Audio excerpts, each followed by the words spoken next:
Yo, check! Kamusta mga idol? Ang topic natin ngayon ay kung paano mawala ang vibrate ng inyong motor na Sparkle 150. Turuan ko kayo kung paano mga idol. Yan, syempre, kailangan natin ng tools. Yan, size 14. Open pala yan ha. Ano yan? Combination range 14. And then, kailangan natin ng 12 mm. 14 mm saka 12 mm. Yan, mga idol. So, mabibrate, no? Gagawin natin yan. Yan, size 12. Ilalagay natin dyan sa side ng panggilid. Dyan, sa support nya, sa engine support. Mga idol, yan. Punta tayo sa kabila, mga idol. At ilalagay natin yan, yung open na 14 mm.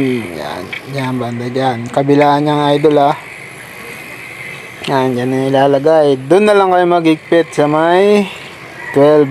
Kasi sa 14 mm open lang yan. Pag naghigpit ka dyan pwede ko mabuse yan mga idol. Yan, maghanap kayo ng kasama idol ng maghihigpit doon sa kabila. Yan, ganyan lang yung ginawa ko idol. Nabawasan o nawala yung vibrate ng aking Sparkle 150 mga idol. Yan, ganyan lang yan Saka ang tools na 17 mm mga idol. Kailangan din natin yan mga idol. Kunin na natin mga idol. Yan. Punta ulit tayo sa side ng radiator. Yan. Nakikita nyo yung tornilyo na yun size 17 yan mga idol. Ihigpitan natin yan mga idol. Wala nang kontra-kontra kasi hindi yan iikot idol Higpitan nyo.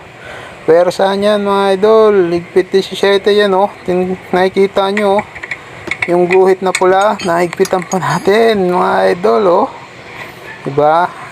Guhit ng Russia yan mga idol sa quality nila.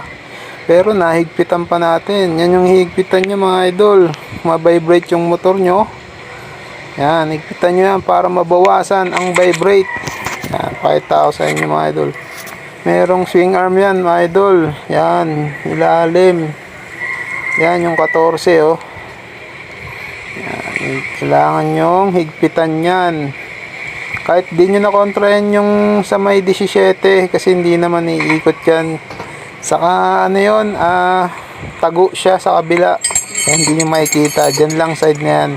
So yun lang mga idol. Para mawala yung vibrate ng motor nyo, matining na yung takbo nyan kahit high speed mga idol.